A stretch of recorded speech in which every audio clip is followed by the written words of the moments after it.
Vale, bueno, gracias Miguel por la presentación extensa y súper acertada, por invitarme, por coordinar el ciclo junto a Javier. Ya te comentaba ayer que me hace especial ilusión participar porque la primera charla que hice sobre terraformación fue el año pasado junto a Katia Faria y se me ocurrió invitarla precisamente después de ver la charla que impartió en Posarcadia sobre naturaleza y ética potarwiniana, así que, bueno, y al CENDEAC también, por supuesto, por acoger la charla. Voy a intentar, bueno, en primer lugar voy a seguir un guión porque tiendo mucho a las digresiones y a ponerme muy rizomático, y también voy a hacer un esfuerzo inmenso que no estoy consiguiendo ahora por hablar despacio. De hecho, me he apuntado aquí una pequeña nota para recordármelo porque mi ritmo suele ser bastante anfetamínico. La primera parte de la charla la voy a dedicar a algo bastante común en filosofía que se puede considerar un vicio o una virtud según se mire, que consiste en aclarar los términos del debate. Y aprovechando que el subtítulo del ciclo habla sobre una agenda para otro planeta, me gustaría comentar un poco a qué nos referimos cuando hablamos de planeta, ¿no? En los últimos años, tanto la crisis climática como las finanzas globales y la ubicuidad de las tecnologías digitales ha dado lugar a vectores ecológicos, económicos, logísticos y comunicativos que conectan a humanos y no humanos en profundas cadenas de interdependencia y de interrelación. Y esto ha hecho que proliferen escalas tanto temporales, ¿no? Pensemos en los nanosegundos a los que se transmite la información, hasta el tiempo geológico, deep time, como también espaciales, desde los átomos o el nivel atómico al que se puede manipular la materia ahora gracias a la nanotecnología, hasta el cableado subterráneo que atraviesa la Tierra para facilitar toda la infraestructura de Internet, que hace que sea habitual que en todos estos debates no se suele hablar de la escala planetaria. Se habla mucho de la computación a escala planetaria, del alcance planetario del cambio climático, pero aquí me gustaría hacer un paréntesis, porque hay que ser muy precavidos de no caer en lo que Bruno Latour, que como sabe Miguel es un autor que no me gusta especialmente, pero creo que aquí es bastante acertado, cuando alerta de los peligros del efecto zoom. Voy a citar un texto que tiene titulado Anti-Zoom, donde dice que ni el espacio ni el tiempo responden a esquemas continuos. Los niveles de la realidad no anidan unos dentro de otros como muñecas rusas. No se puede decir que lo pequeño o lo corto estén dentro de lo grande o lo largo, en el sentido de que lo más grande o lo más largo los contenga, pero con menos detalles. Esta metáfora surge de la óptica de la fotografía, del zoom. Es decir, en realidad cuando hablamos del clima, de las finanzas o de las tecnologías, estamos hablando de sistemas que son complejos, fragmentados e interconectados, y que por tanto dan lugar a dinámicas no lineales y a efectos no intencionados. Y por ello no hay que considerar la escala planetaria únicamente como sinónimo de grandeza sistémica. Por tanto, sería mejor hablar de multiescalaridad o de politemporalidad, entendiendo como tal diferentes escalas, cada una con sus propias lógicas y dinámicas, que están anidadas o que coexisten dentro de esa gran totalidad. Y de ahí que haya teóricas como Patricia Reed que prefieren hablar en lugar de escala planetaria de dimensionalidad planetaria para enfatizar la composición de esas escalas como producidas por las tangentes multiplicadas de relación entre cuerpos y cosas que conforman la convivencia contemporánea. El caso es que hasta ahora carecíamos de palabras para designar esta condición, ¿no? Se hablaba mucho de globalización, entendida como el conjunto de las consecuencias sociales que se derivan del ritmo y la velocidad crecientes en los intercambios de conocimientos, personas, bienes y capital entre distintos estados y sociedades, y que está profundamente ligada también, claro, a la creación de redes de comunicación transnacionales mediante tecnologías digitales que son asequibles y transportables. El problema con la globalización es que, por un lado, se trata de una fuerza homogenizadora, pero al mismo tiempo también genera grandes asimetrías de poder y de riqueza y solo privilegia a unos pocos privilegiados.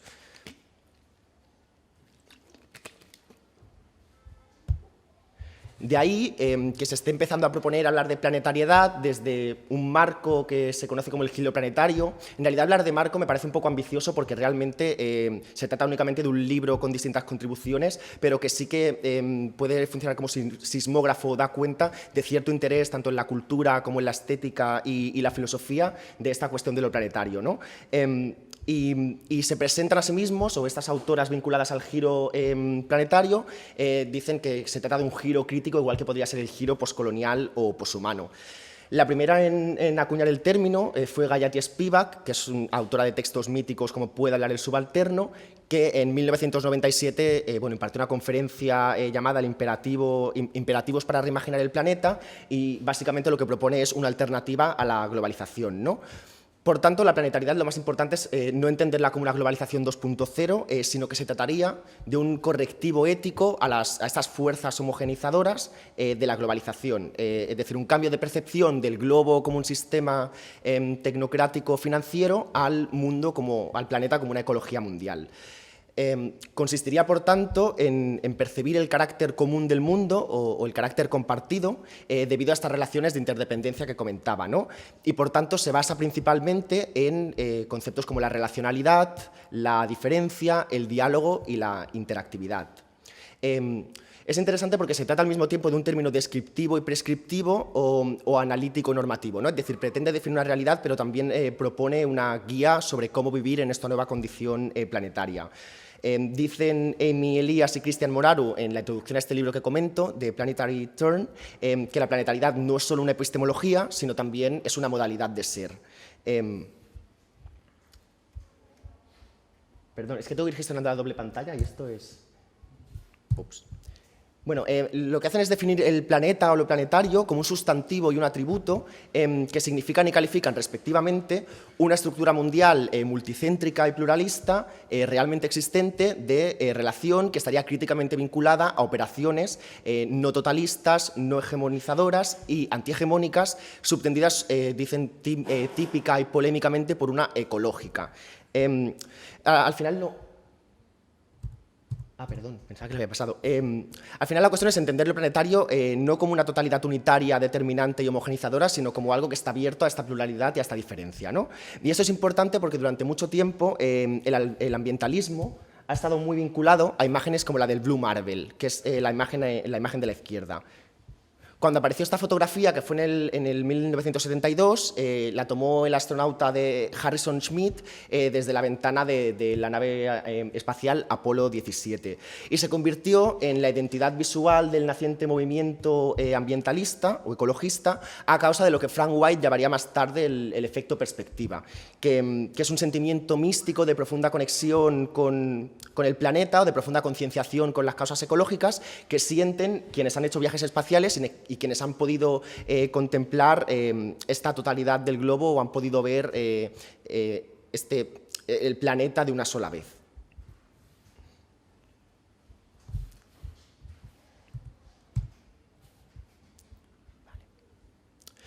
Sin embargo, hoy tenemos una percepción fenomenológica muy distinta del planeta, que ya no se nos presenta como un globo uniforme, sino como el resultado de la recolección masiva de datos proporcionada por una vasta infraestructura de teledetección, de vigilancia, que eso es una categoría muy problemática porque la mayoría de discursos contemporáneos critican cualquier sistema de recolección de datos como a partir de las ideas de privacidad o de intimidad, pero no cuentan con los potenciales usos positivos que puede tener la recolección de datos a escala global, ¿no? Y de hecho ha sido esta recolección de datos la que nos ha permitido tomar conciencia del cambio climático antropogénico. Es decir, el cambio climático no es un fenómeno que sea empíricamente observable de la misma manera que el clima, sino que es un peligro que se puede describir únicamente a partir de programas informáticos. Y de hecho Spivak en su texto del 97 ya decía algo bastante chocante para la época en la que lo dijo, que es que el globo solo está en nuestros ordenadores y que nadie vive allí.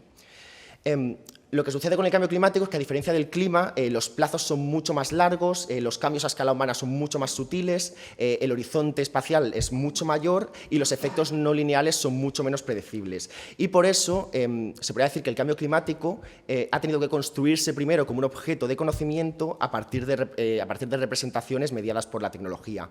Benjamin Bratton, del que luego comentaré un poco la propuesta, dice en The Terraforming que, planteada de forma aislada, la cuestión de cómo puede contribuir la computación al cambio climático, digamos que no logra ver que el cambio climático en sí mismo, ¿no?, como idea, ya es un logro epistemológico de la computación a escala planetaria. Es decir, la noción de cambio climático es una pauta empíricamente validada que se extrae de un vasto aparato de detección, vigilancia, modelización y cálculo biopolítico a una escala planetaria. Sobre esto hay libros muy interesantes como Avast Machine o Program Earth, que no me voy a detener a comentar, pero sí que me parecía muy interesante comentar que seguramente nuestra percepción del planeta sea mucho más cercana a la imagen imagen de la derecha, que no es especialmente bonita, igual tiene un tinte demasiado Matrix, pero ya da cuenta de lo que quiero decir, y decía que me interesaba traer la cuestión del cambio climático en estos términos, porque por primera vez en la historia de la humanidad un único elemento común afecta a todos los humanos por igual. En realidad no por igual, porque sabemos que poblaciones que son mucho más vulnerables y que suelen ser las poblaciones pobres o las poblaciones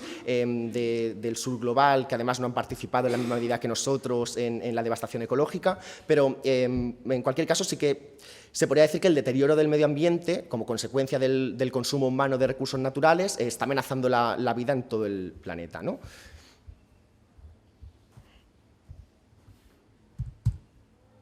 Vale. De ahí que Masao Miyoshi, que también escribió uno de los textos pioneros en este ámbito, juraría que del 2004, Turn to the Planet, diga que debemos alimentar nuestros lazos comunes con el planeta, sustituir los imaginarios del familiarismo excluyente, el comunitarismo, la nación, la cultura étnica, el regionalismo, la globalización o incluso el humanismo por este ideal de planetarismo o planetariedad, que por lo general se suelen usar indistintamente, ¿no? Como sinónimos.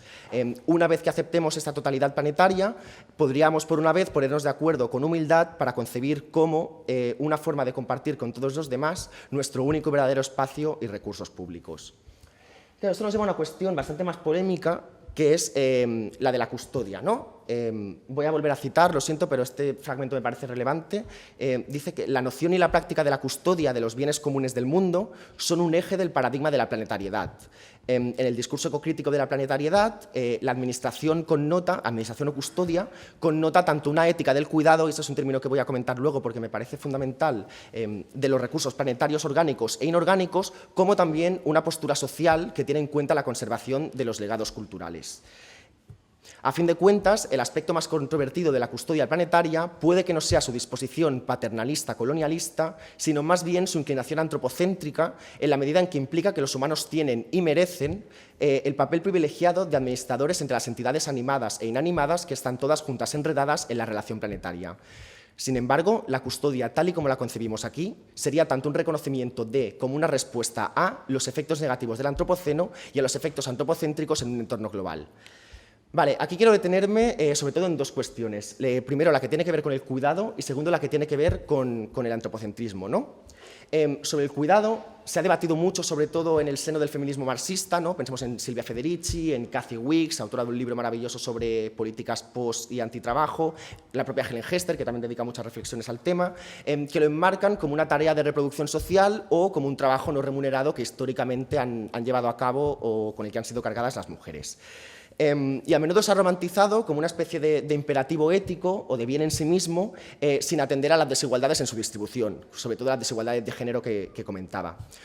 Lo que está claro en nuestro contexto de devastación ecológica es que el cuidado ya no puede situarse exclusivamente dentro de estas relaciones en una escala íntima de relaciones interpersonales, sino que hay que extenderlo también a lo no humano, a lo desconocido y a lo impersonal. Esto precisamente es a lo que las xenofeministas, que no van a tener mucho protagonismo en esta charla, pero aquí sí que me parece que ofrecen una noción clave, llaman xenosolidaridad o una solidaridad sin semejanza. Es decir, una solidaridad con lo ajeno, lo extraño, lo otro, en lugar de una que esté basada únicamente en lo familiar, lo conocido. Y esto tiene mucho que ver con una capacidad que además es muy relevante en relación al tema del antropocentrismo, que es la capacidad de alienación. El xenofeminismo, de hecho, cuando publica su manifiesto en 2015, lo subtitula Una política por la alienación, y esto generalmente se ha entendido muy mal, porque la alienación en la tradición marxista se entiende como una falsa conciencia o como la distancia entre el trabajador y entre el objeto o el fruto de su trabajo. Sin embargo, aquí la alienación en realidad tiene una dimensión fundamentalmente cognitiva, o sea, tiene que ver con la capacidad que tenemos los humanos mediante el pensamiento complejo y el razonamiento abstracto de sustraernos del reino de lo inmediato, ¿no? Es decir, de no quedarnos únicamente con la intención, con la sensación o con los inputs crudos que recibimos del exterior, sino de poder mediarlos conceptualmente. Y claro, esto permite que podamos establecer normas o construir éticas que ya no están basadas en el ser, sino que están basadas en el deber ser y que por un lado nos facilitan y por otro lado nos obligan a comprometernos con aquello que no somos nosotros, como podrían ser, por ejemplo, los no humanos. Y cuando digo no humanos no me refiero únicamente a animales no humanos, que es el sentido que suele venir habitualmente a la cabeza, sino también con ecosistemas, con sistemas sociotécnicos, etc.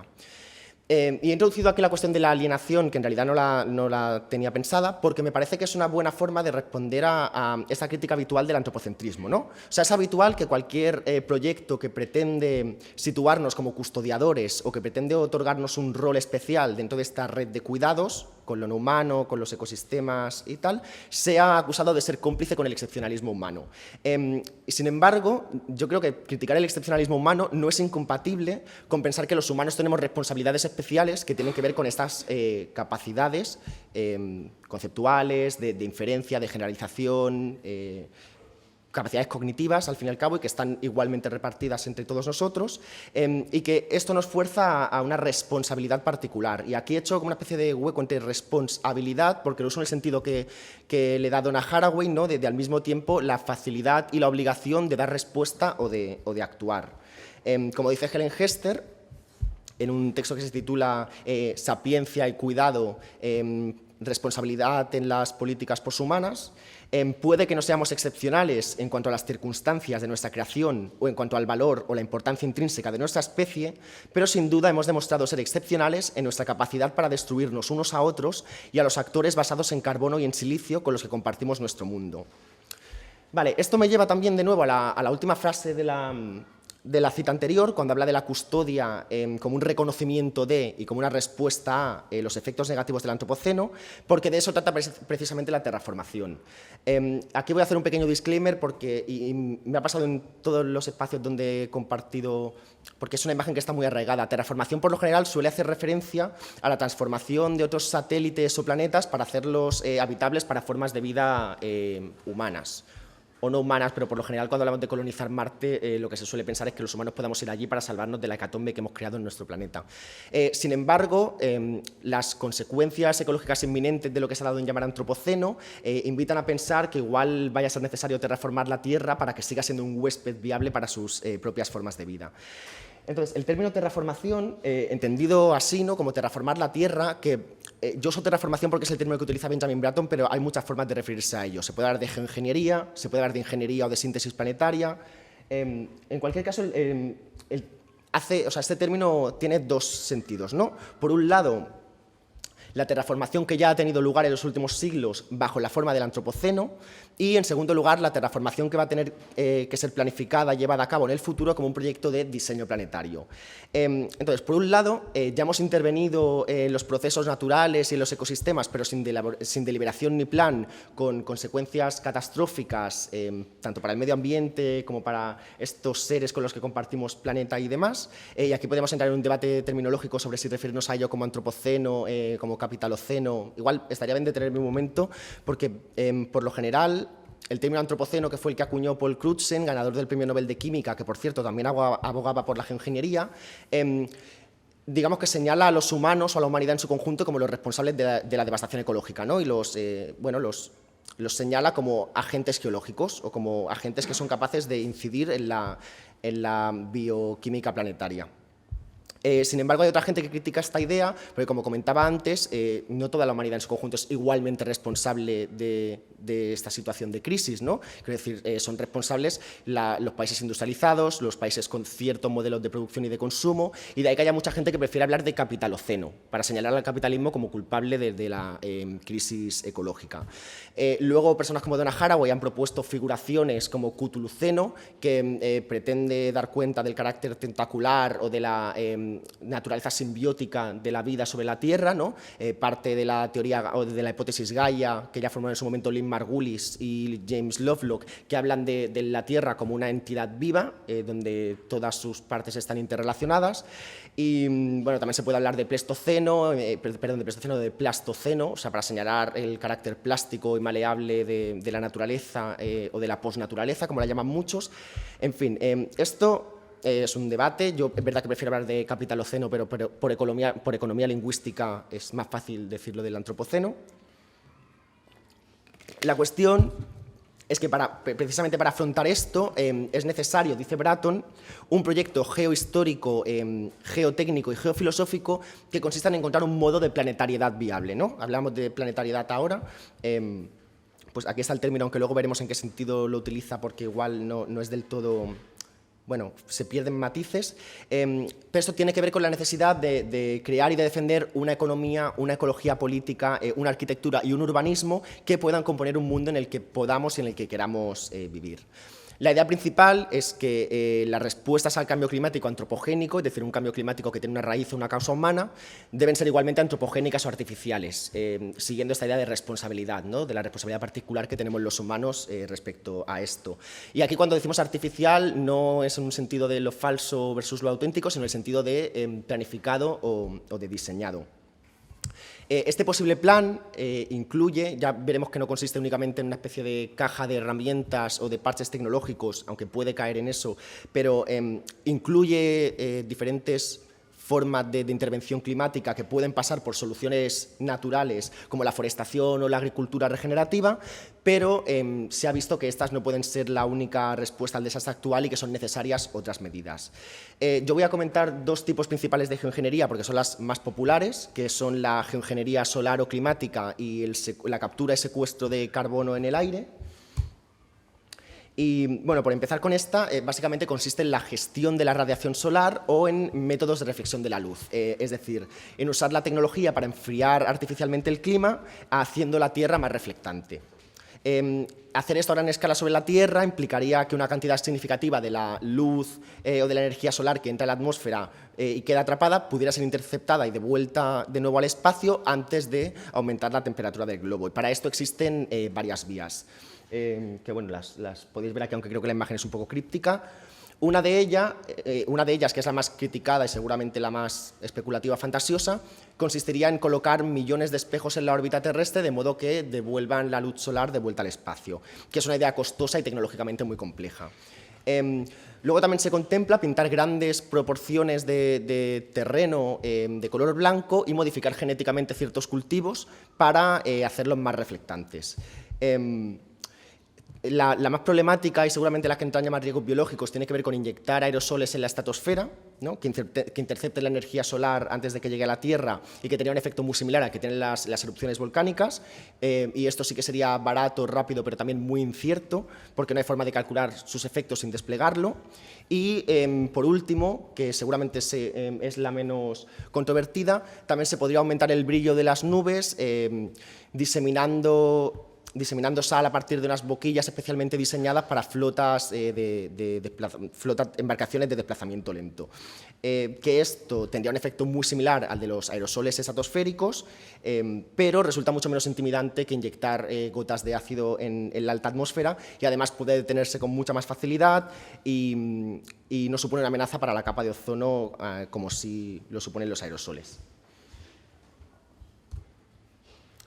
La segunda, porque solo voy a comentar estas dos, es la eliminación de dióxido de carbono, que para esto existen varias formas, ¿no? La primera de todas, y seguramente la más intuitiva, consistiría en plantar más árboles, también en generar floraciones masivas de fitoplancton en los océanos o encontrar métodos químicos para acelerar el proceso de mineralización, es decir, el proceso por el cual el dióxido de carbono se convierte en piedra, pero del que voy a hablar porque seguramente sea el que está más en esta línea geoingenieril, es la captura de aire directa para el secuestro y eliminación de carbono, que consiste en estos árboles artificiales, que a pesar del nombre que podría sugerir una especie de ficus de plástico, en realidad se trata de grandes armatostes, una versión artificial del organismo más famoso en la limpieza de carbono, pero a una escala suficientemente amplia como para eliminar la cantidad suficiente y producir algún cambio significativo.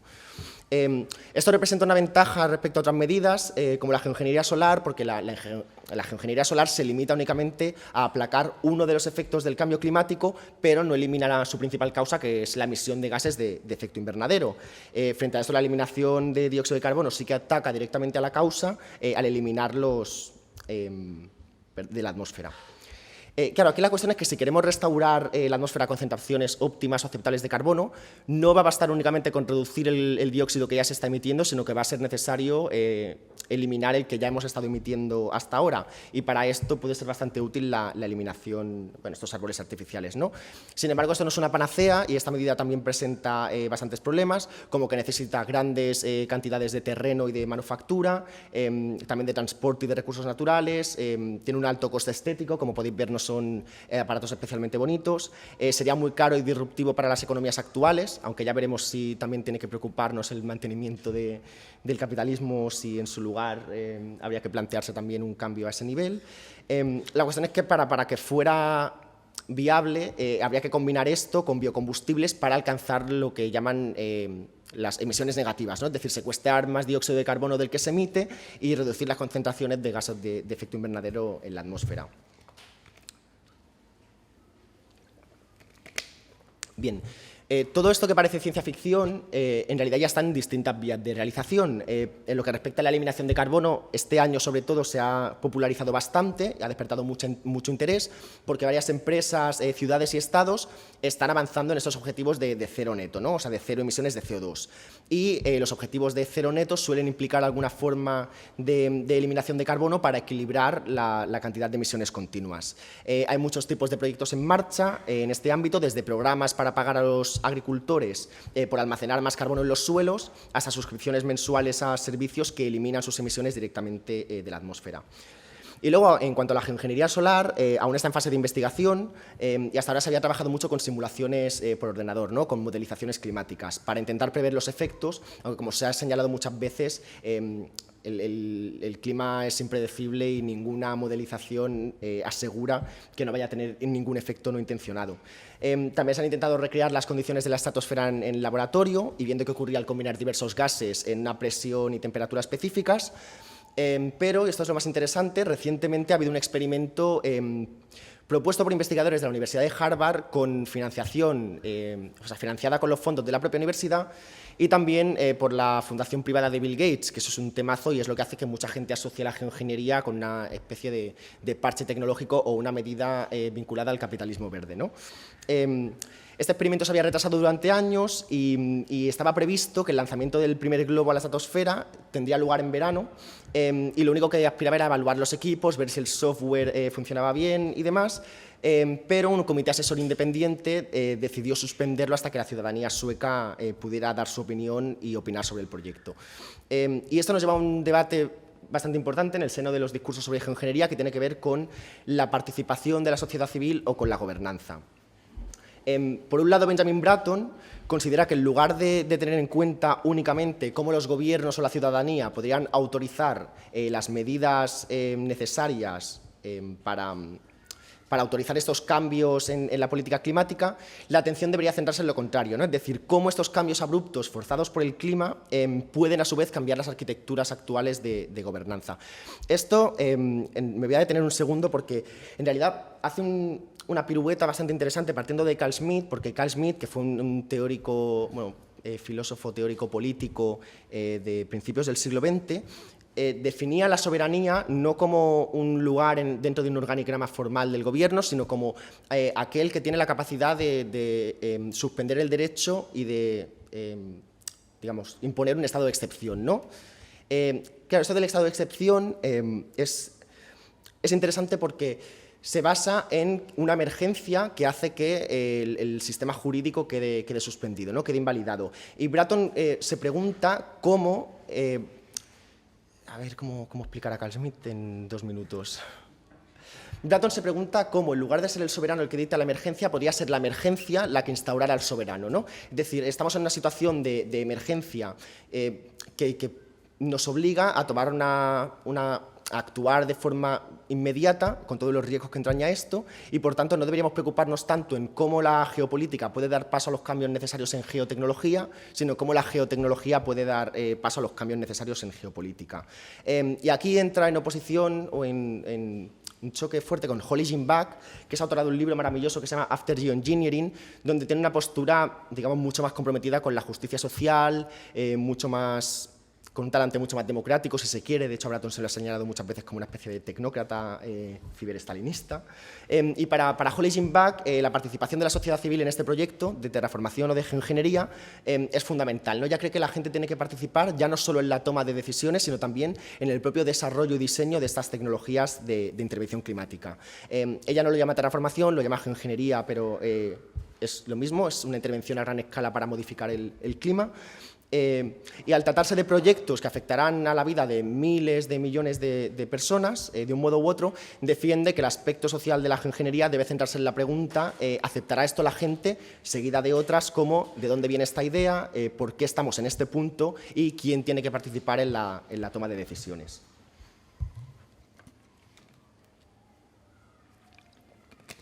Vale, Holly Gimbach insiste mucho en la idea de que la geoingeniería no es una tecnología, sino que es un conjunto de prácticas, ¿no?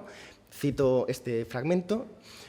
En lugar de ser simplemente tecnologías emergentes, tanto la geoingeniería solar como la eliminación de carbono son prácticas que combinan aspectos de infraestructura y de intervención social. No debemos encasillarlas en el ámbito de la tecnología, donde solo se permiten expertos, sino que debemos verlas como proyectos, programas y prácticas sobre los que la sociedad civil puede decidir. En realidad esto implica que, por ejemplo, se puede entender cualquier sistema económico, especialmente el capitalismo, como una forma de geoingeniería. De hecho, Kim Stanley Robinson, que es un autor que ha escrito varios libros sobre la terraformación de Marte y que está muy en la línea con, creo que hizo el blurb o la recomendación para el libro para varios libros sobre terraformación y sobre geoingeniería, dice que la medida más radical de geoingeniería sería precisamente abolir el capitalismo. O sea, que se puede entender que ya no es solo la tecnología la que juega un rol especial en esta modificación del clima, sino que la economía, la ecología política, la arquitectura y el urbanismo también tienen un papel destacado.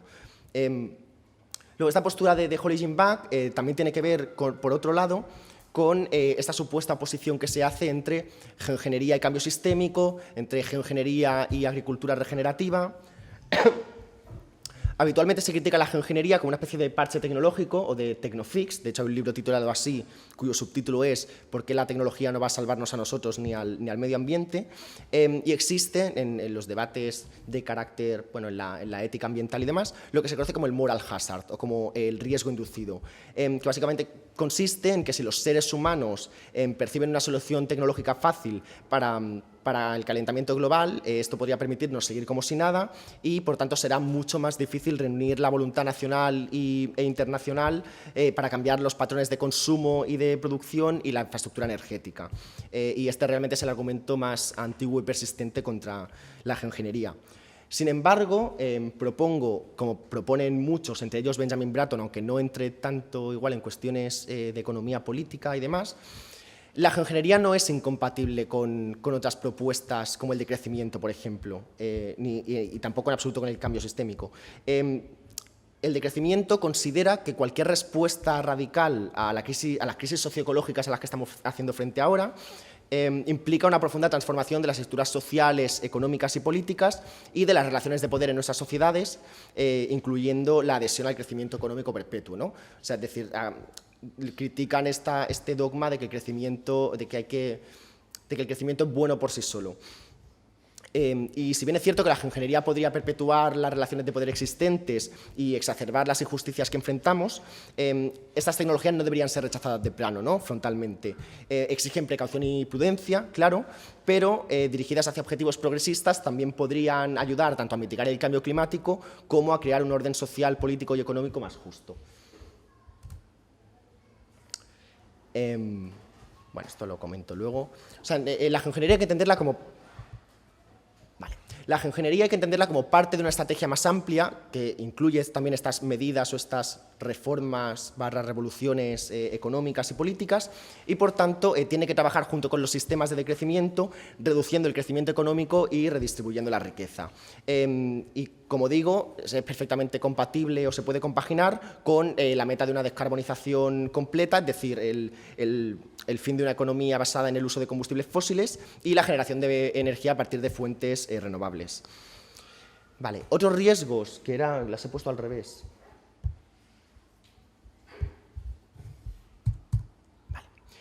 Otros riesgos asociados a la geoingeniería tienen que ver con los impactos medioambientales de su aplicación, ¿no? Por ejemplo, esto que decía sobre el posible perjuicio que podría provocar en la capa de ozono la inyección de aerosoles en la estratosfera, también con un calentamiento acelerado si se detiene el despliegue, es decir, que se inicie o se ponga en marcha un proceso de geoingeniería y que luego por algún conflicto político o por la falta de consenso global haya que detenerlo y esto acabe teniendo resultados más desastrosos aún que el calentamiento gradual del clima que estamos viviendo ahora. también con el posible control comercial, es decir, qué empresas desarrollan esas tecnologías, qué tipo de patentes tienen y demás, o con el posible uso militar incluso de las mismas, y de hecho Estados Unidos tiene un historial bastante problemático de intervenciones climáticas, por ejemplo, para acabar con plantaciones en Vietnam para evitar que las poblaciones pudieran alimentarse y abastecerse con recursos, o también la posibilidad de consecuencias inesperadas, ¿no? Por esto que comentaba de que al final ninguna modelización climática, ninguna simulación por ordenador puede garantizar que no se den esos efectos no intencionados o estas dinámicas no lineales que caracterizan a cualquier sistema complejo como el clima. Para mí... Bien, para mí uno de los principales riesgos, aparte de todos estos que ya son de sobras conocidos y se han publicado muchos informes sobre 20 razones por las cuales la geoingeniería puede ser una mala idea además, ya digo, un problema tiene que ver con que a pesar de que la terraformación consiste en encontrar un modo de planetariedad viable, y hemos dicho que la planetariedad es contraria a la uniformidad, a la hegemonización o a la totalidad, es muy difícil aplicar estas medidas sin que tengan un alcance global, ¿no? Y, por tanto, es muy difícil encontrar un consenso entre diferentes naciones para llevarla a cabo. Por ejemplo, todos los riesgos que se plantean tienen que ver con el control del termostato, es decir, quién decide cuál es la temperatura óptima, qué pasa si Rusia quiere aumentar 2 grados, qué pasa si India quiere reducirlo en 3, es decir, son consensos y acuerdos muy difíciles de alcanzar. Y esto no, o sea, es muy difícil aplicar esta medida sin que tenga un alcance global. Vale. En realidad, a pesar de que, como comentaba antes, la postura de Bratton pueda parecer muy tecnocrática, y de hecho define su propuesta como anti-Leviatán, digamos que instaura un nuevo sentido común dentro del ámbito de las humanidades, ciencias sociales, que se ha popularizado bastante, especialmente en el ámbito del diseño y de la arquitectura, donde está a favor del universalismo. Esto tiene mucho que ver con lo que comentaba Miguel sobre mis intereses acerca del aceleracionismo. O sea, digamos que es una propuesta política que se compromete de nuevo con algunos ideales ilustrados, como la idea de modernidad, la idea de progreso, la idea de universal, a pesar de que con matices, ¿no? Hablan siempre de un universalismo recíproco o de universales contingentes, pero digamos que es una vuelta de tuerca después del paréntesis postmoderno. Bueno, con esto no quiero decir que Bratton sea ingenuo y que no tenga en cuenta esta dimensión, digamos, más pluralista de lo planetario, de la planetariedad. De hecho, cito un fragmento de Terraforming. A pesar de la integridad que resultaría de la integración mutua, la planetariedad no puede imaginarse en oposición a la pluralidad, especialmente porque este último término se asocia ahora en exceso con lo arraigado, lo local, lo autóctono y con experiencias únicas en relación a unos pasados históricos. Es decir, mientras que podemos volver la vista a pasados separados que también pueden establecer nuestras relaciones, habitaremos futuros convergentes. Sin embargo, aunque tenga esta sutileza o aunque habitualmente no hable de un modo de planetariedad viable, sino de modos de planetariedad viable, digamos que la escalabilidad de la geoingeniería sigue siendo un problema, ¿no? Annie Sink, en un artículo que se titula Non-Scalability, denuncia, dice que la escalabilidad se extiende y que, sin embargo, se abandona constantemente dejando ruinas, ¿no? Y que necesitamos una teoría de la no escalabilidad que presta atención al creciente montón de ruinas que deja la escalabilidad. Eso tiene que ver, sobre todo, con la continua crítica que se le hace a la geoingeniería acerca de la participación de comunidades indígenas o de poblaciones originarias dentro de estos debates. La mayoría de discursos sobre geoingeniería ni siquiera están planteados para que estas comunidades o los pueblos indígenas participen y puedan expresar su opinión, o ni siquiera para que tengan una audiencia que escuchen sus preocupaciones sobre el riesgo, la investigación o el poder. Y esto tiene que ver con que muchas veces se omite la causa original de la devastación ecológica, que no deja de ser una unión de capitalismo y de colonialismo. Es decir, en el momento en que ellos perciben que el problema tiene que ver con la ocupación de tierras, la desposesión de recursos, el extractivismo y demás, y la mayoría de debates sobre geoingeniería omiten toda esta parte, el terreno ya está, digamos, condicionado de entrada. Sin embargo, esto no significa que las comunidades indígenas sean ajenas a la intervención en la naturaleza o a la modificación del paisaje. Y, de hecho, muchas veces lo han hecho para garantizar la sostenibilidad y la residencia frente a situaciones de crisis medioambiental. De ahí que ellos mismos critiquen esta idea de lo salvaje que hemos construido desde Occidente, en la medida en que sus economías y sus culturas han tenido impactos sobre sus ecosistemas. Por ejemplo, hay un libro muy interesante que publicó la editorial Bartelbooth, que se llama Más allá de lo humano, donde Paulo Tavares, en un texto texto que se llama En las ruinas del bosque, habla de cómo antes de la invasión colonial el suroeste de la Amazonia estaba habitado por sociedades indoamericanas cuyos proyectos espaciales produjeron importantes transformaciones en el paisaje forestal, y de hecho habla en términos de una manipulación ingenieril de la superficie de la Tierra. La cuestión es que se trata de un debate que se da mayoritariamente en naciones ricas del norte global y que establecen a priori los términos del discurso, pero sería posible imaginar una geoingeniería distinta o más diversa o tecnodiversa, y para esto me gustaría acabar presentando la idea de tecnodiversidad que propone Yu Hui, que ha sido algo que en realidad se me ha ocurrido presentando una relación que se me ha ocurrido presentando esta charla, pero que no tengo en absoluto desarrollado, así que únicamente para acabar con algo de esperanza y que no parezca que cualquier despliegue de la geoingeniería tiene que ser imperialista y eurocéntrico, y tiene que ver con esta idea de la tecnodiversidad de Yu Hui, ¿no? Hasta ahora hemos pensado la tecnología como una especie de universal antropológico, ¿no? Desde la filosofía de la técnica, personas como Bernard Stiegler hablan de la tecnología como una exteriorización de la memoria o como una exosomatización.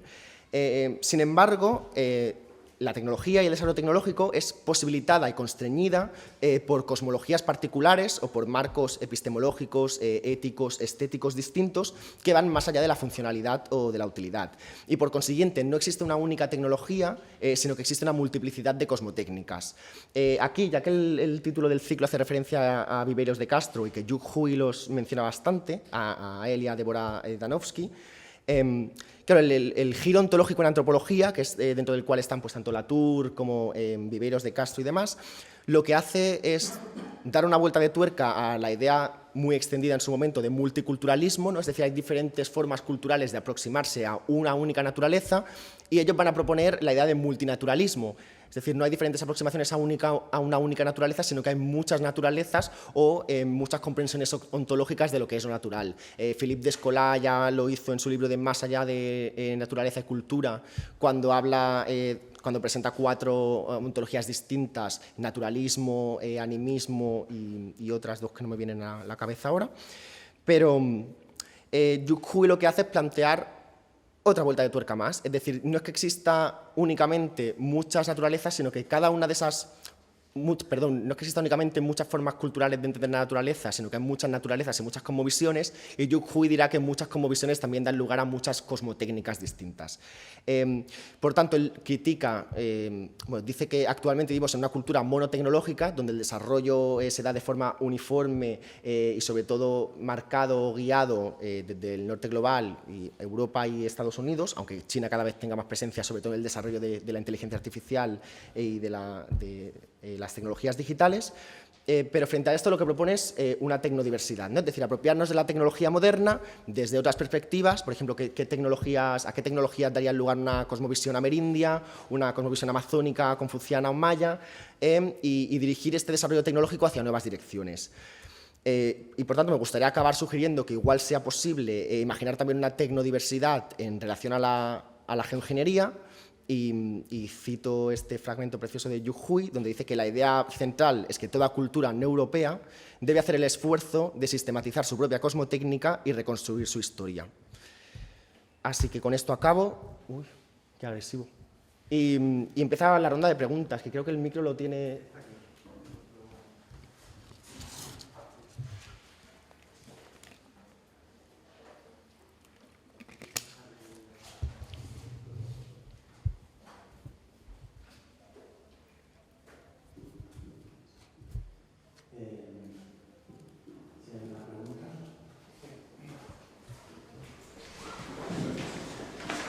Hola, yo tengo bastante esperanza en la posibilidad de cambiar el giro de las cosas, ¿no? El capitalismo, por suerte o por desgracia, o el mundo industrializado tiene la capacidad técnica para poder dar la vuelta a las cosas, ¿no? Lo que hace falta es otra inercia en otros sentidos, otra forma de pensar diferente, ¿no? Pero ahí hoy en día tenemos tecnología, dinero, inteligencia, gente formada, tenemos de todo para darle la vuelta, ¿no? En el tema de la zona, por ejemplo, se consiguió, ¿no? Y si consiguiéramos poner de acuerdo a todo el mundo, ¿no? Para todo el mundo que con derecho a abogados, ¿no? O tal, ¿no? Entonces, me entristece muchas veces oír estas cosas, pero por otro lado, o sea, no pierdo la esperanza de que se pueda dar la vuelta, ¿no? O sea, no sé cuándo ni cómo, no sé cómo participar. Luego hay una cosa que nunca se habla o yo por lo menos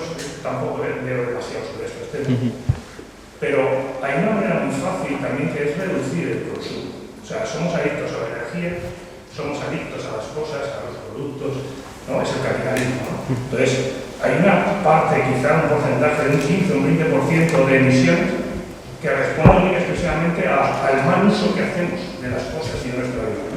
Entonces, no objetivo de volver a las cavernas, ni mucho menos, vivimos en una sociedad estupenda, con sistemas de salud, con tecnología, con miles de posibilidades, pero creo que vamos un poquito pasado, ¿no? Estoy también se me imagino, que un poco una reflexión. Sí, creo que eso tiene mucho que ver con la adhesión aceleracionista de gran parte de esta gente que está trabajando sobre la terraformación desde el ámbito, porque obviamente la geoingeniería es un discurso que lleva trabajándose en el ámbito científico. Bueno, la primera vez que se utilizó el término geoingeniería, no terraformación, fue en el 72 y fue Carl Sagan, donde proponía la terraformación de Venus. Más tarde publicó otro sobre la terraformación de Marte y ya creo que sobre el año 82 se publicó un primer paper científico donde hablaban de terraformación como tal, pero esto es un discurso que se está popularizando mucho ahora en el ámbito del diseño, de la arquitectura, el urbanismo, y la mayoría de teóricos que trabajan sobre estos temas tienen esta vinculación con el aceleracionismo, ¿no? El aceleracionismo tiene un problema, es que por lo general, sobre todo cuando habla de economía, se refiere mucho a un contexto de abundancia de posescasez. Por ejemplo, critican muchas posturas antinatalistas que denuncian como un problema la sobrepoblación humana, diciendo que el problema no es la sobrepoblación o que seamos muchos en el planeta, sino que el problema tiene que ver con una distribución injusta de los recursos, pero que en realidad hay medios para abastecer y alimentar a las 8.000 millones de personas, somos ya 9.000, bueno... Sí, por ahí. Por ejemplo, en el contexto económico también parten de esta posescasez, ¿no? Siguiendo la línea posoperaísta o del marxista autónomo, celebran la automatización y dicen que la robotización del trabajo podría conducir a un contexto en el que los humanos no tuvieran que trabajar y en el que pudieran vivir de una renta básica favorecida por toda esa riqueza generada por máquinas.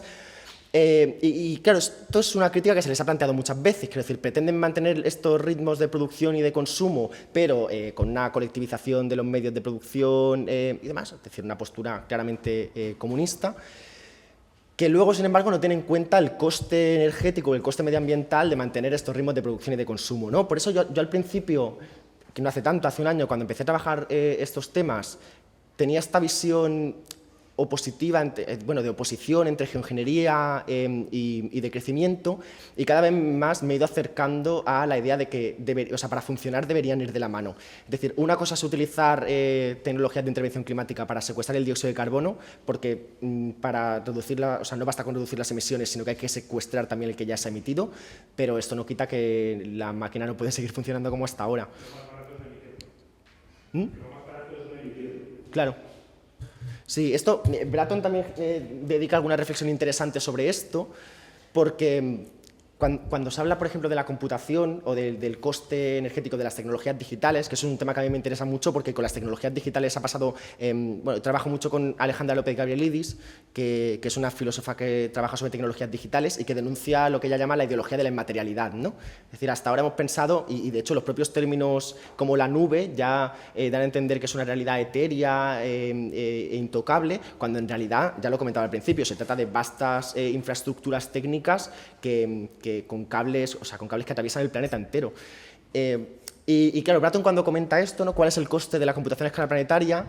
Lo que dice es, las ciencias de la Tierra, que se basan en toda esta modelización y en todo este uso de la computación para saber que existe el cambio climático, porque sin computación no sabríamos ni siquiera qué está ocurriendo. Las ciencias de la Tierra representan un porcentaje ínfimo de la energía que requieren todas estas tecnologías digitales. El problema realmente tiene que ver con la autoexpresión humana o con la cultura. O sea, por lo general hemos pensado que la cultura nos iba a salvar de la barbarie y de la devastación ecológica, que la tecnología era el mal, pero realmente la tecnología nos ha permitido tomar conciencia y tener algunas vías de acción más o menos efectivas, mientras que la cultura o la autoexpresión humana son las que nos hacen estar continuamente usando redes sociales, que no estén fuera de las redes sociales, por favor, que nadie piense que soy tecnófobo. Pero bueno, yo creo que aquí la pregunta importante tiene que ver con ¿para qué? Y esto me lleva a la cuestión que comentaba al principio sobre la recolección masiva de datos, ¿no? O sea, hasta ahora se piensa, hasta ahora la recolección masiva de datos está muy enfocada a conductas individuales, sobre todo para identificar patrones de consumo o para poder hacer recomendaciones, para alimentar algoritmos de recomendaciones personalizadas que hagan publicidad dirigida. La cuestión es que hay una cantidad de datos que no se están recolectando o que se están recolectando pero que no tienen ninguna prioridad en la agenda política, que sería mucho más interesante a la hora, no sé, de detectar patrones en los ciclos económicos o cambios en los flujos geofísicos del planeta. Por ejemplo, hace poco hay una corriente que se llama feminismo de datos, que aborda sobre todo las relaciones de poder que hay dentro de la ciencia de datos, que es una ocupación mayoritariamente llevada a cabo por hombres del norte global, en fin. Pues ellas comentaban que hay un proyecto que se llama Datos contra el Ruido, que intenta utilizar el Big Data y datos abiertos para visibilizar y combatir las violencias machistas. El problema no es que estos datos no se estén recolectando porque ya están en las comisarías y en los juzgados. El problema es que como no se les da esta prioridad política, no hay ningún tipo de proyecto que haya intentado estructurarlos y darles sentido para dar cuenta de la dimensión del problema, ¿no? Y ya se están trabajando mucho en eso, a partir de la visualización de datos y demás, pues intentar que la gente se conciencie. Parece mentira, como si ya no supiéramos cuál es el... Pero bueno, esto venía por... sí. El tema de la financiación es fundamental. Sin financiación, pues no hay ningún os comentaba antes de la Fundación Bill y Melinda Gates. El Bill Gates, a pesar de ser una persona controvertida, nadie propone es un tema mismísimo, muy ambicioso y que lo que se propone es siempre lo posible. Vamos, que sabe que se merece a todo el mundo, eso que lo diga, porque él sí lo es.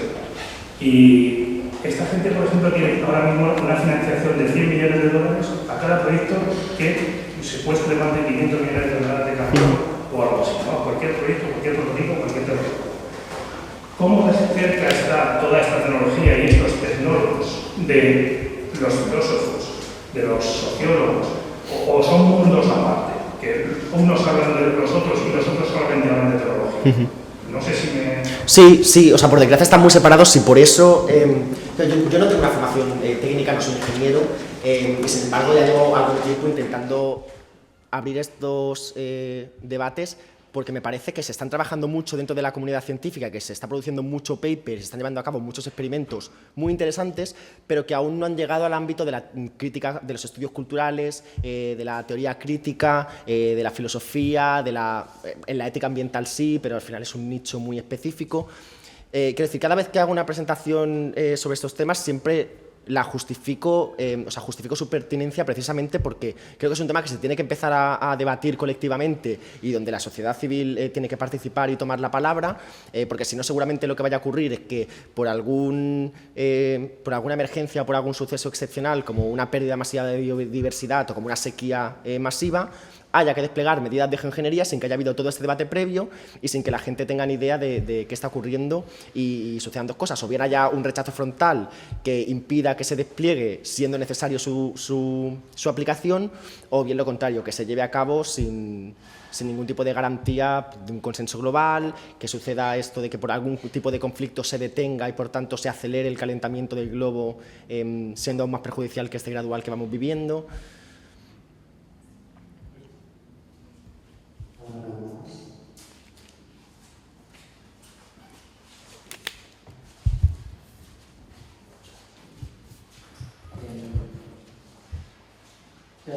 A mí me interesa mucho esta parte de pensar cómo ocurriría la participación ciudadana en un proceso planetario, o sea, de cómo incluir, porque automáticamente cuando me imagino cómo aplicar a una escala funcional estos proyectos, están ejecutados, como estáis diciendo ahora, ¿no? Como por empresas o corporativas de capitalistas del hemisferio norte. ¿Cómo dialogaría con una situación de países del sur o con comunidades como que están fuera de esa rueda capitalista? Y si hay algún como ejemplo de cómo extender este tipo de decisiones, ¿no? O sea, como que al final creo que al tener como una voluntad tan solucionista son como muy hegemónicas. Vale, la cuestión del consenso, que es en los términos en los que se suele plantear, ¿no? O sea, cómo hacer que la gente dé su consentimiento o haya consenso a la hora de aplicar este tipo de medidas. Es problemático. O sea, es problemático, por ejemplo, cuando se debate en relación a las poblaciones indígenas, por ejemplo. O sea, se ha trabajado mucho desde la ética ambiental. Ah, sí que es. Vale, pues ya que no se escuchaba. Se ha debatido mucho desde la ética ambiental, se ha intentado trabajar con comunidades por medio de diferentes metodologías o pues, entrevistas o reunir a líderes políticos o representantes para que den su opinión sobre los temas.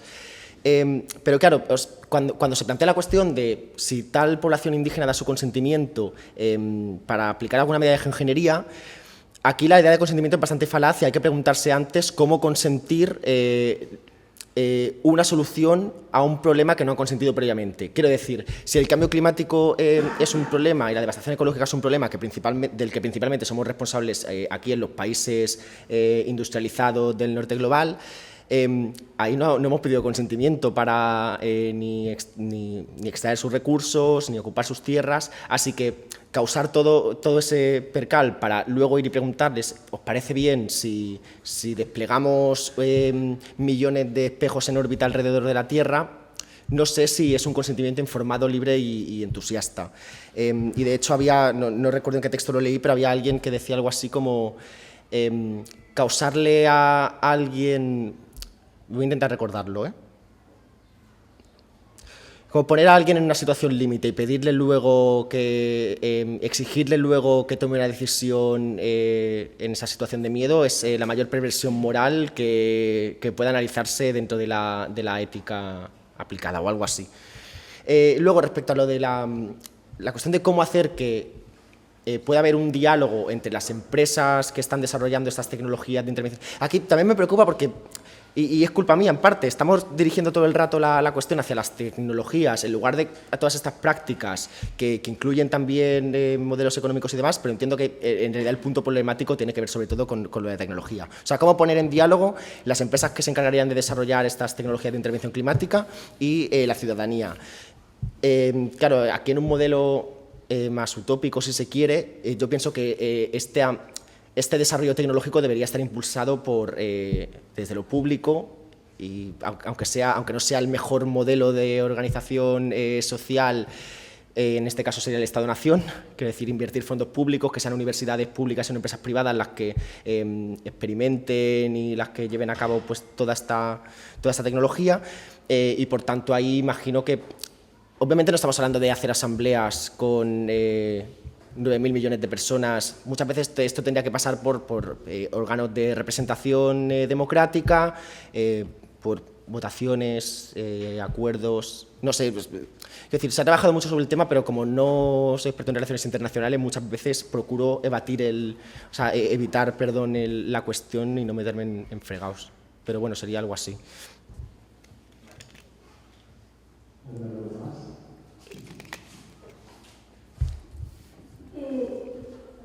Yo te quería preguntar que bajo qué coste se lleva a cabo esa geoingeniería, porque como has dicho, pues el país se está desarrollando estos árboles supertecnológicos que capturan CO2, pero claro, actualmente la tecnología viene del subglobal a través de grandes explotaciones de minerales. ¿A qué coste se lleva a cabo esa ingeniería? ¿Es una nueva innovación material donde no hace falta recursos naturales que se sabe que están superlimitados, o cómo se lleva a cabo?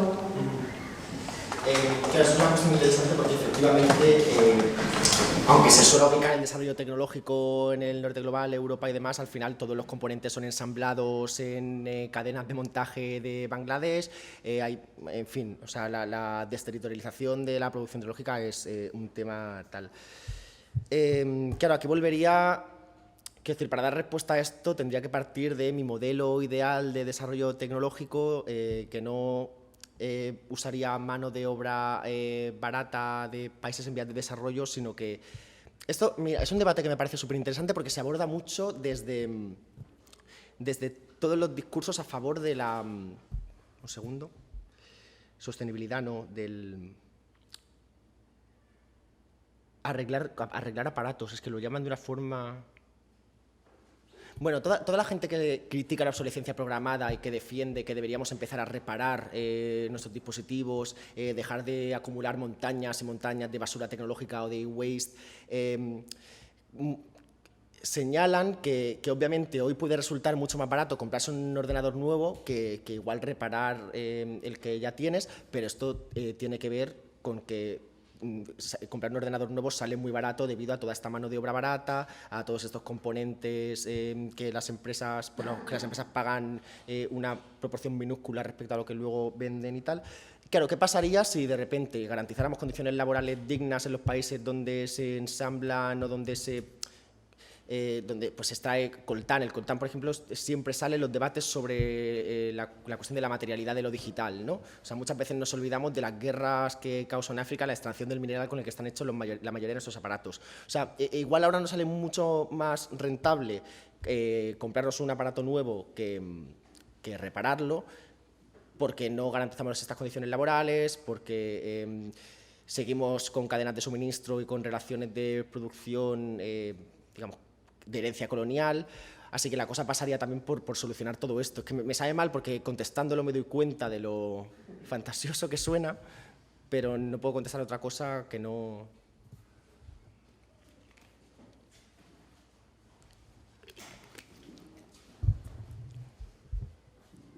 Hola, enhorabuena por la conferencia, que es un iluminador. Yo te quería preguntar si podía... Esta referencia final que ha hablado sobre la posibilidad de una técnica fundada en cierto perspectivismo más o menos ameríndio. Ya, o sea, no puedo. Por lo que comentaba antes, o sea, esto ha sido una ocurrencia a raíz de leer a Yuhui, que también tiene algunos textos interesantes sobre pensamiento planetario, y pensaba que una de las posibles críticas a este carácter imperialista y totalizador de la geoingeniería es problemático, ¿no? Porque, por un lado, la geoingeniería o la terraformación se definen como intervenciones a gran escala para modificar el clima.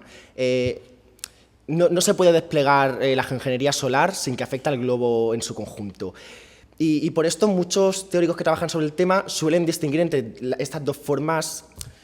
En la cuestión de la gobernanza, por ejemplo, sería prácticamente imposible desplegar la geoingeniería solar o climática sin un gobierno centralizado, democrático, porque lo requiere. Sin embargo, la eliminación y secuestro de carbono sí que se puede llevar a cabo de forma local, dentro de los límites de un territorio soberano. O sea, sería mucho más fácil implementar la segunda medida que la primera. Y seguramente para todo el tema de la tecnodiversidad o de comunidades que elijan su propia forma de intervención climática, también vaya a ocurrir que, por ejemplo, algo como la geoingeniería solar no vaya a ser posible ni desde una cosmovisión amerindia, ni desde una cosmovisión maya, ni desde una confuciana. No sé, por eso me ha parecido interesante traer el ejemplo de la investigación de Paulo Tavares, ¿no? O sea, porque habla de cómo en la Amazonia precolonial ya había modificaciones sustanciales del territorio y cambios en el paisaje provocados tanto por sus economías como por sus culturas, y deliberadas y planificadas, a diferencia del antropoceno, que ha sido una transformación de los ecosistemas pero completamente inadvertida. Pues igual un ejemplo podría pasar por ahí.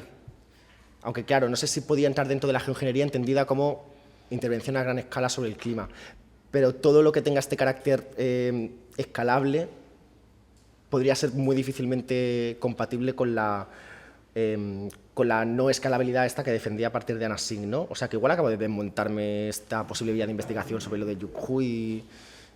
Bueno. Tenemos tiempo para alguna pregunta más. Sí, a ver, sobre el tema de las iniciativas privadas. ¿De las? Iniciativas privadas. En el caso de Bill Gates, o por ejemplo en el caso de Elon Musk, que ahora pues, su iniciativa con conquistar el espacio. El lunes, no, el domingo, tuve un caso curioso, lo viví en mis carnes. Yo estaba fotografiando estrellas, estaba por ahí perdido, y de repente aparecieron como más de 60 objetos luminosos.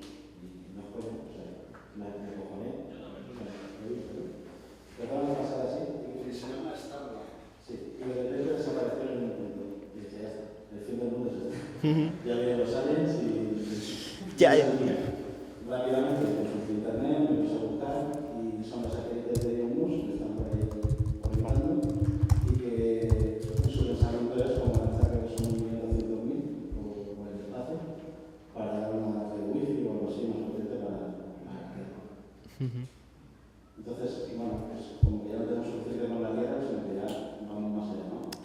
Sí, la propuesta de Elon Musk pasa por colonizar Marte. De hecho, tiene su propio nombre horrible, se llama Marsópolis.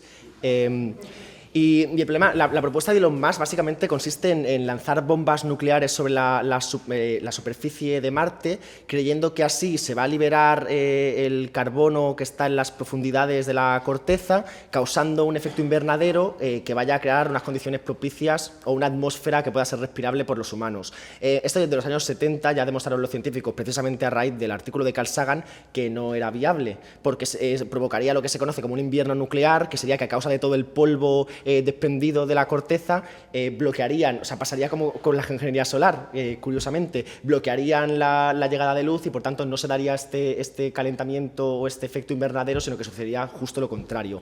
Además de que se dice que no hay suficiente... Lo que pasa en Marte es que las únicas sustancias que pueden causar un efecto invernadero son por un lado el agua y por otro lado el dióxido de carbono. Pero el dióxido de carbono no está en cantidades suficientes como para poder llevar a cabo esto, y por la atmósfera tan fina que tiene y por lo frío que es el planeta, el agua no se podría mantener en estado gaseoso como para generar esta atmósfera. O sea que lo de Elon Musk es un delirio tecnoutópico más, pero que no tiene ni pie ni cabeza. Y quería comentar algo más al respecto, pero sí, quería comentar que estas cosas que viste que pensaste que eran aliens, ya no se llaman ovnis. Ahora la NASA les ha cambiado el nombre y tienen... Esto lo comento off topic, si luego queda en el vídeo va a ser una anécdota un poco ridícula, pero un amigo bastante fan del Área 51, un saludo Paco, me comentaba que de repente el gobierno norteamericano ha reconocido la existencia de papeles clasificados y iba a revelarla dentro de poco. No sé, no es que me interese especialmente este tema, pero lo que viste pues ya no se llaman ovnis, ahora se llaman fonos o algo así. Luego lo miro en Google. Bueno, pues tenemos que dejarlo aquí. Muchísimas gracias por venir a la conferencia. No hemos aludido al terminar, pero la cantidad de preguntas que nos tuvo te puede dar una pista de lo desafiante que ha sido. Y para el resto, pues nos vemos la semana que viene, el lunes, con la charla de introducción del colectivo. Muchas gracias. Gracias.